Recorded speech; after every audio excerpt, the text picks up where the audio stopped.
Sometimes a single short statement to the police can trigger a massive investigation. That is exactly what happened in January 2021 in the Italian city of Bolzano. A 30-year-old man named Benno Neumayer came to the police station. He wanted to report events that had taken place the day before.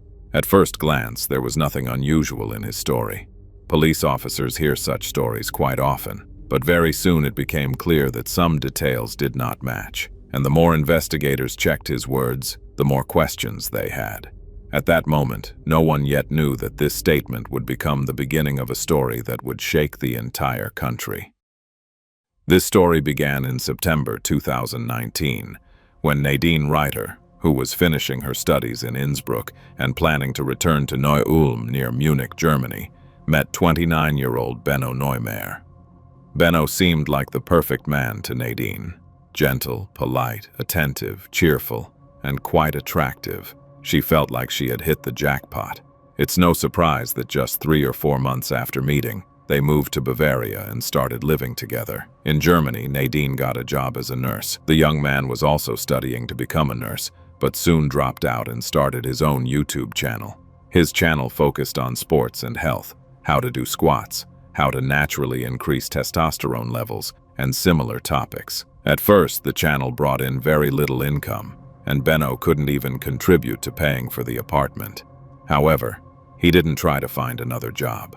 Quite the opposite. After moving into Nadine's apartment, he let her fully support him. Despite living at her expense, Benno told his parents, Peter and Laura, that he had gotten a job at an organic food store, but the perfect boyfriend changed in other ways as well. He demanded that Nadine stop seeing her friends and not go anywhere without him, throwing tantrums to get his way. Once, during a hike in the mountains, he fell to the ground, pounding his fists and crying in front of strangers. Another time, while walking along a river, Benno pretended to lose consciousness and submerged his head underwater, simply because Nadine refused his request for intimacy in the bushes.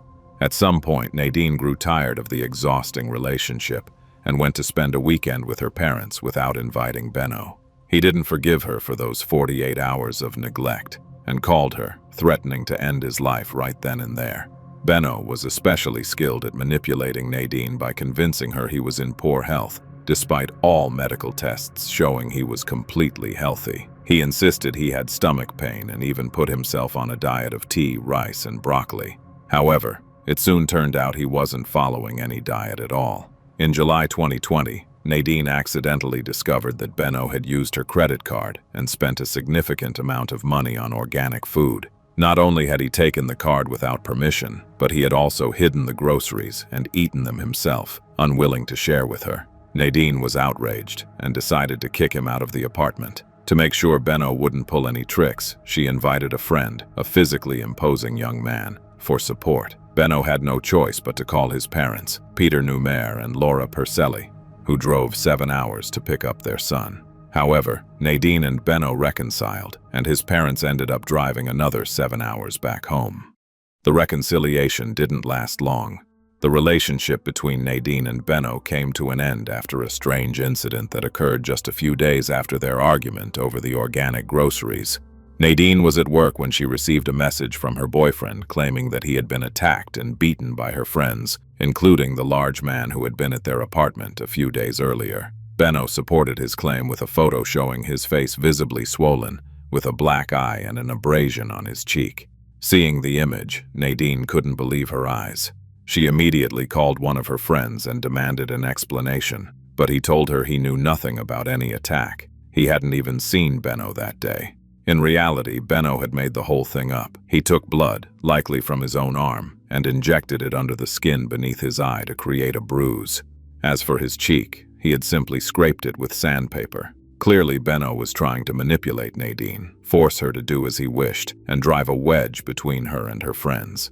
At that point, Nadine didn't yet know exactly how he had done it, but she realized her boyfriend was a pathological liar who likely had serious psychological issues. She called Benno's mother, Laura, for advice, and to her surprise, Laura did not take her son's side.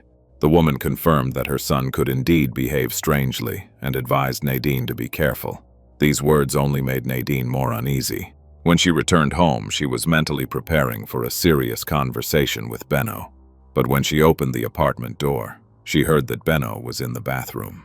She found him on the floor, curled up, holding a long butcher's knife in his hand. He seemed completely out of his mind. Nadine was terrified, but managed to stay composed. She took the knife from his hand and hid it in the kitchen. Then she returned, helped him up, and led him to the kitchen to talk about the supposed attack. Despite her fear, she went along with his story to calm him down, unsure whether he was pretending or not. Sitting in the kitchen, they discussed the incident, and Nadine even took photos of him, saying they would be useful when they went to the police to file a report against her friends. After that, Nadine left the apartment under the pretense of moving her car to another parking spot. In reality, she called emergency services.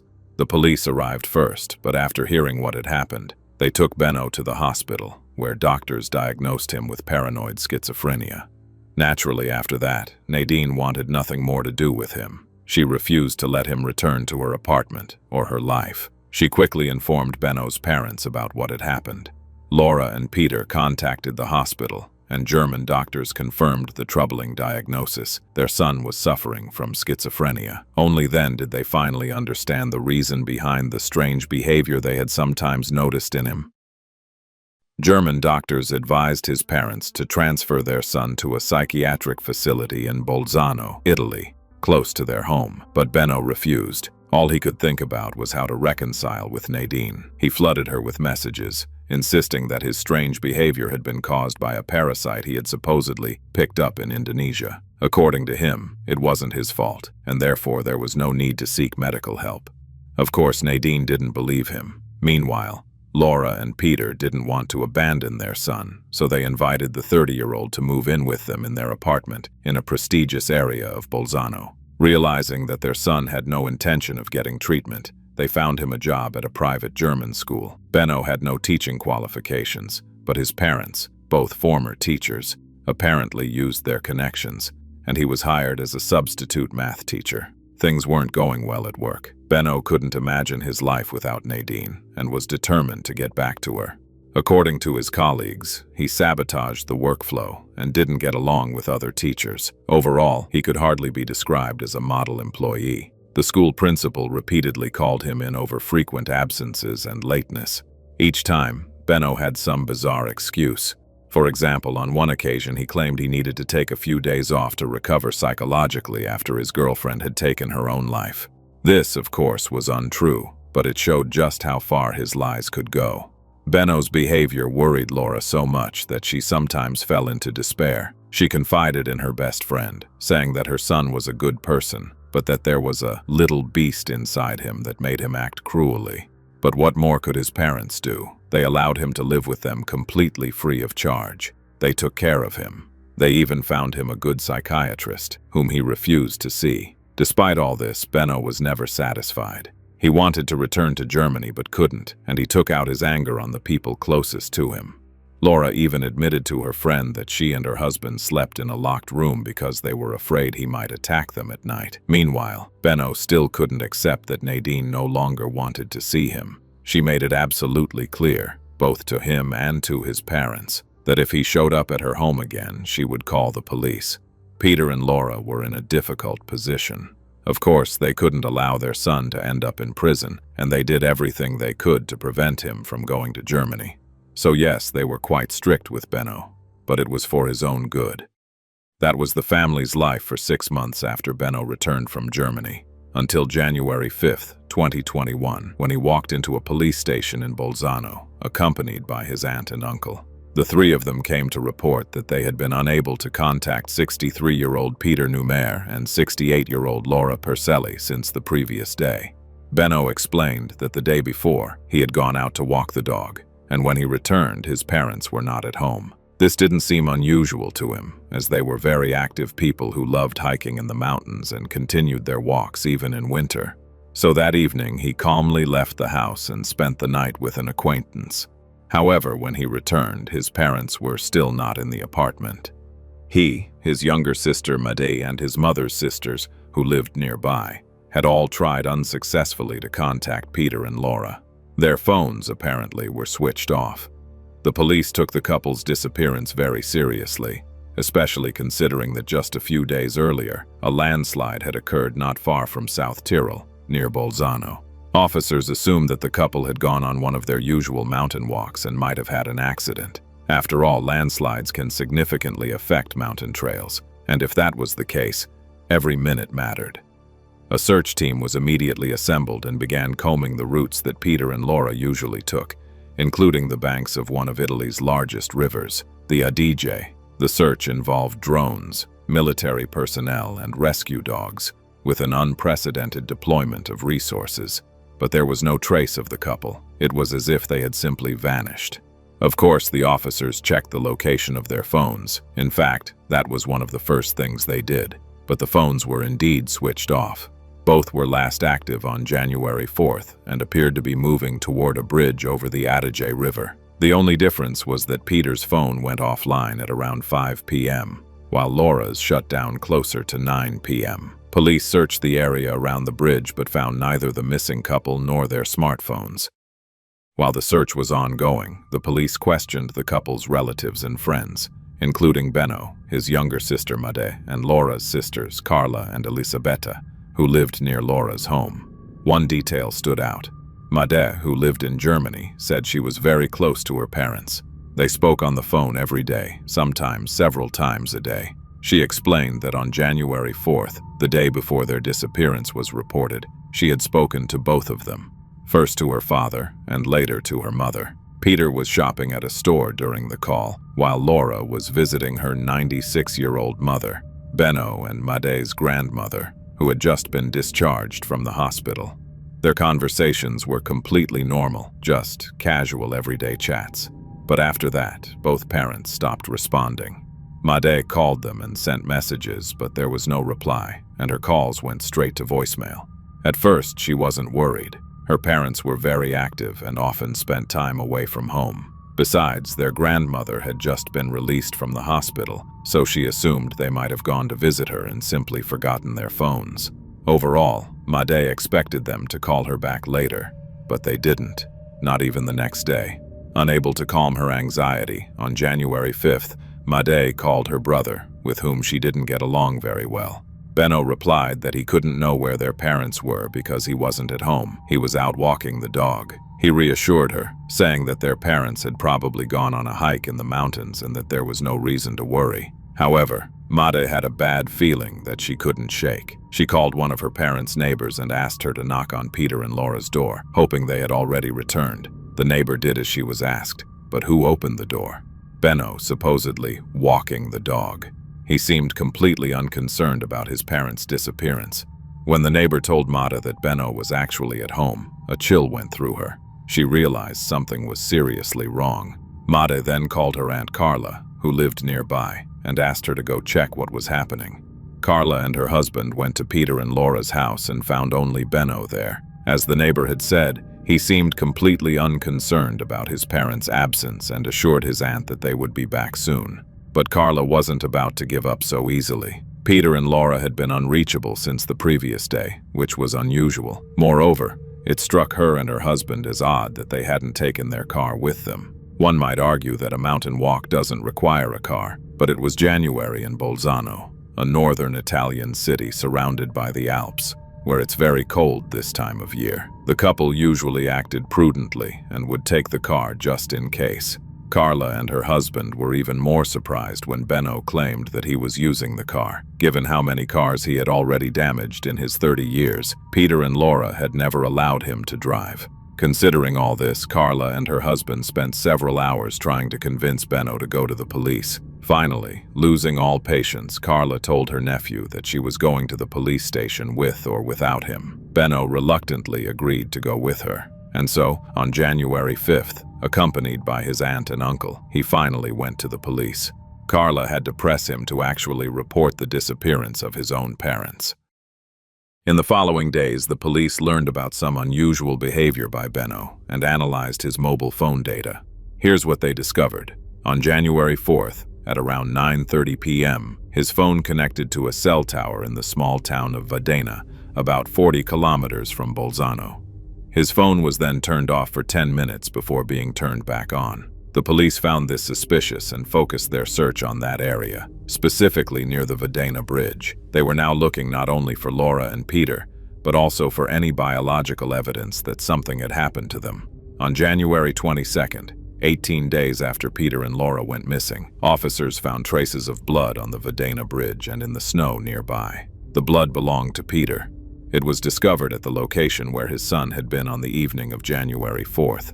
If the police had any lingering doubts about Benno's involvement in his parents' disappearance, they vanished at this point. He was added to the list of suspects, not alone, but alongside a woman named Martina Allegre, who had provided him with an alibi for the evening of January 4th. Martina, 40, had met Benno through a dating app. On the night his parents disappeared, Benno spent the night at her house, which, by coincidence, was located near Videna. At the time, Martina readily confirmed Benno's alibi, but when she later learned her name had been added to the list of suspects, she rushed to the police station to clarify her position. Martina explained that Benno had indeed spent the night with her on January 4th, but there was something she had forgotten to mention. When he arrived, he apologized, saying he hadn't had time to shower. She offered for him to do so while she set the table for dinner. After his shower, Benno left his dirty clothes scattered on the floor, and Martina offered to wash them, which he graciously allowed. That same evening, Benno asked her for a favor. If the police asked her, she should say that they had spent the entire evening at home, taking illicit substances, and had gone nowhere. Why would the police ask her such questions? Another woman in her position might have demanded an explanation, but Martina didn't question him. She later handed the police a bag of Benno's clothes, although, of course, she had already washed them. If there had been any traces of blood on them, the washing would have destroyed them. In any case, the police had no evidence of her involvement. Investigators believed Martina and removed her from the list of suspects. But Martina wasn't the only friend of Benno's to draw the police's attention. On the evening of January 5th, the same day he reported his parents missing, 30-year-old Jasmine Clara learned about the disappearance from the news and called him. Jasmine had also met Benno through a dating app and felt she should call to support him. She asked how he was holding up after his parents went missing, and he replied that he had lost all appetite and had slept only 4 hours the previous night. Of course, he didn't mention that he had spent the night in Martina Allegre's bed. Jasmine offered to come over and keep him company. Benno, once again, graciously accepted. On January 6th, street surveillance cameras captured Benno and Jasmine entering several stores. One shop assistant remembered them and reported that they had asked for an effective bloodstain remover, such as hydrogen peroxide. Jasmine didn't find this unusual. She was, of course, detained and questioned. Jasmine explained that, at Benno's request, she had cleaned his parents' apartment. He had told her that the dog had vomited on the floor. She cleaned the apartment without asking any questions, even though she hadn't seen any signs that the dog had been sick there. Neither Martina nor Jasmine asked questions. No one did. Yet during the cleaning, Jasmine apparently missed a small spot, because the police eventually found Peter's blood in the apartment. As for the car, investigators didn't confiscate it, because Benno was still using it. The police were hoping that the suspect would lead them to his parents' bodies. By this point, they no longer doubted that Peter and Laura were dead. At the same time, it was crucial that Benno didn't clean the car, which he attempted to do. Imagine his surprise when he arrived at a car wash and several officers approached him from different sides, asking him not to wash the vehicle because it might contain evidence. If Benno hadn't realized it before, he certainly knew now that he was being watched, that he was a suspect, and that he would never be allowed near the bodies. It was likely this incident that forced Benno to go to the police station on January 29th. He realized that he was at the top of the list of suspects and that his arrest was only a matter of time, yet he confessed to nothing. To explain the location of his phone on January 4th, he claimed that he had gone to a secluded spot, usually frequented only by fishermen, to smoke cannabis and relax. That was it, nothing more. He insisted he hadn't gone there to dispose of his parents' bodies. He claimed he hadn't harmed them in any way. A clever attempt, but the police didn't believe him. At the station, he was arrested and charged with double murder and concealing the bodies. Meanwhile, the police continued their intensive search for the victims' bodies. To make the search easier, they lowered the water level by about 20 centimeters in several locations around Videna. On February 6th, at around 10 a.m., the body of a woman was found on the riverbank. 26 kilometers from Bolzano. Although decomposition had begun, the body was relatively well preserved given the weather conditions. Identification was quick. It was Laura. An autopsy revealed that Laura had died from strangulation with a rope. The absence of defensive injuries on her hands indicated that the poor woman hadn't even had a chance to fight for her life. When Benno learned that the police had found his mother's body, he fainted. Upon regaining consciousness, he confessed everything. He explained that it all began with a seemingly trivial argument with his father. On January 4th, Laura had gone to visit her own mother, Benno's grandmother, who had just been discharged from the hospital. Peter and Benno were left alone at home. Around midday, Peter started a conversation that Benno found unpleasant. According to Benno, his father issued an ultimatum. Either Benno would start paying his parents €700 a month, 1/3 of the rent, or he would need to find another place to live. His younger sister Madej lived in Germany, worked as a doctor, and didn't expect her parents to pay her rent. Benno considered this unfair. €700 was an unaffordable sum for him. Why was everyone always asking so much? He felt miserable and lost in the face of what he saw as injustice. Overcome with emotion, and with his father not backing down, Benno grabbed a rope from a toolbox and attacked Peter. He wrapped the rope around his father's neck and tightened it. Benno claimed that he remembered little of what happened next. When he came to, he was sitting in the hallway next to his father's lifeless body, and only then realized what he had done. Sometime later, he heard the click of the front door lock. His mother had returned. He got up, waited by the door, and as Laura entered the apartment, he strangled her. While tightening the rope around her neck, her phone fell to the floor. This gave him the idea to get rid of the smartphones. He threw them into the river from the bridge. He then returned home, placed the bodies in the car, cleaned the apartment, and drove to Vedena, where he disposed of the bodies in the water. He discarded the rope in a trash bin, though he couldn't remember exactly where. Afterward, he went to Martina's house and spent the night there, securing an alibi. Benno emphasized that he decided to confess not because the police had found his mother's body, but because he deeply regretted what he had done. On April 27th, 2 months after Benno's confession, a man walking his dog found the body of a man by the river, 50 kilometers from Bolzano. The body was severely decomposed, but it was Peter. He had died from strangulation, just as his son had admitted.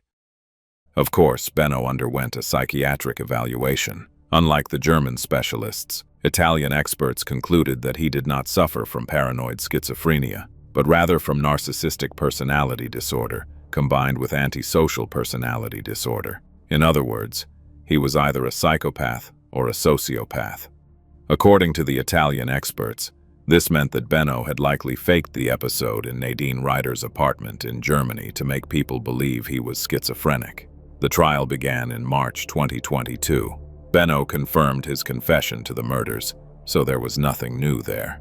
The defendant tried to build a defense around the claim that he had committed the killings in a state of temporary emotional disturbance.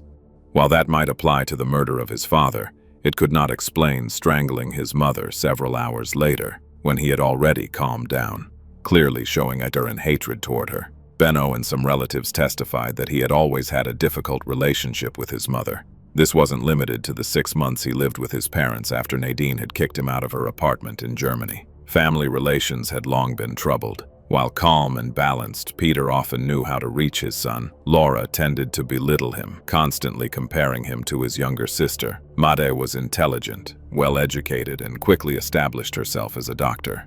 A former colleague of Laura's said she hadn't even realized Laura had a son. She only ever spoke about her daughter and learned about Benno's existence after the couple disappeared.